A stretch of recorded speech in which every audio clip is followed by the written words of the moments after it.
کلا انہا تذکرہ، یہ لفظ بہت اہم ہے. تذکرہ، ذکرہ، تذکیر، فذکر بالقرآن، کیا معنی ہے اس کے؟ یاد دہانی صحیح ترین ترجمہ ہے، یاد دہانی. ایک ہے کسی کو کچھ سکھانا، نئی بات سکھانا، ایک ہے یاد دہانی. اسے ایک چیز معلوم تھی، کوئی بھول گیا، یاد کرانا. جیسے آپ کے کسی دوست نے آپ کو بہت قیمتی قلم دیا تھا، آپ نے اسے بہت سنبھال کر اپنے ٹرنک میں رکھ دیا.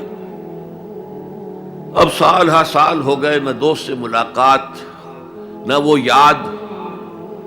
اچانک آپ نے کسی روز ٹرنک کھولا اور وہ قلم آ گیا، تو آپ کو دوست یاد آ جائے گا کہ نہیں؟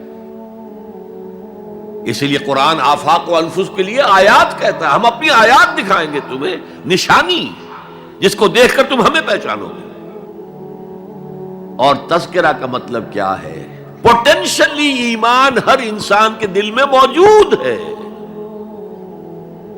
یہ جو روح جو ہمارے قلب کی مسکن مکین ہے، اس میں اللہ کی معرفت بھی ہے، اللہ کی محبت بھی ہے. البتہ ذہول کے پردے پڑ گئے ہیں، بھول اور نسیان طاری ہو گیا ہے. ہم دنیا ہی کے اندر گم ہو کر رہ گئے ہیں. ہماری ساری دلچسپیاں دنیا سے ہیں، لہذا ہماری توجہ ہی نہیں ہے. ورنہ ہر انسان کے دل میں یہ جو یہاں ہندوستان میں کہتے ہیں آتما اور پرماتما، آتما اور پرماتما کا تو تعلق بہت گہرا ہے.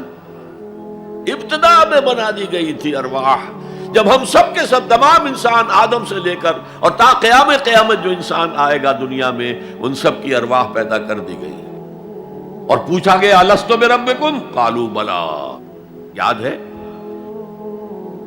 لہذا یہ تذکرہ ہے، یہ یاد دہانی ہے، تمہارے اندر موجود ہے. اللہ کی معرفت بھی موجود ہے، اللہ کی محبت بھی موجود ہے. لیکن کلا بل ران علی قلوبہم ما کانوا یعملون، ان کے دلوں پر زنگ آ گیا ہے اب ان کے اعمال کی وجہ سے.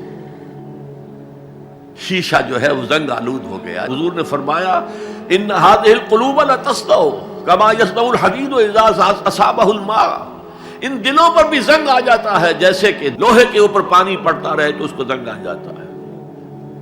پوچھا گیا فما جلاؤها یا رسول اللہ، اے اللہ کے رسول ہماری تلواروں کو زنگ لگتا ہے، ہم پالش کرتے ہیں، سیکل کرتے ہیں، وہ پھر چمک اٹھتے ہیں. تو دل پر اگر زنگ آ جائے تو اس کا علاج کیا ہے؟ دو چیزیں فرمائی، کثرت و ذکر الموت و تلاوت القرآن. دو کام کرو کثرت سے، موت کو یاد رکھو، یہاں رہنا نہیں ہے، جانا ہے. یہ ہمارا گھر نہیں ہے، یہ ہماری منزل نہیں ہے.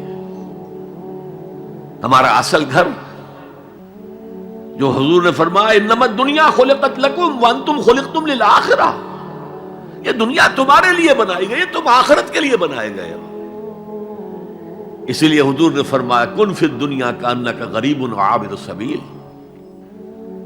دنیا میں ایسے رہو جیسے راہ چلتے مسافر ہو یا اجنبی ہو. اپنے بارے میں فرمایا مالی ولی دنیا، مجھے تمہاری دنیا سے کیا سروکار، انما مثلی کراکب استظل تحت شجرۃ ثم راح فترکھا، میری مثال اس مسافر کی سی ہے جو ذرا سستانے کے لیے کسی درخت کے سائے میں بیٹھتا ہے تھوڑی دیر. وہ اس کا گھر تو نہیں ہے، اس کی منزل نہیں ہے، پھر وہ اس کو چھوڑتا ہے، اپنا راستہ لیتا ہے.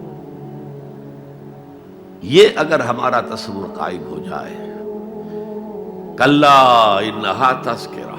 اب اس کے بعد جو الفاظ آئے فی صحف مکرمۃ مرفوعۃ مطہرۃ بایدی سفرۃ کرام بررہ،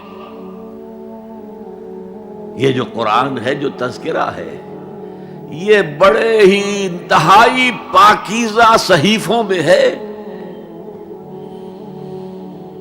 فی صحف مکرمۃ، بڑے باعزت، مرفوعۃ مطہرۃ، مرفوع بلند اور انتہائی پاک. بے ایدی سفرۃ، یہ کن کے ہاتھوں میں ہے؟ لکھنے والے وہ فرشتے.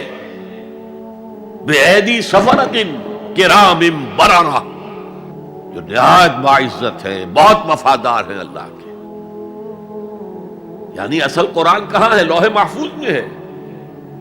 اصل قرآن کہاں ہے؟ ابھی اگلی جو پڑھیں گے ہم، کتاب مکنون، چھپی ہوئی کتاب کے اندر ہے۔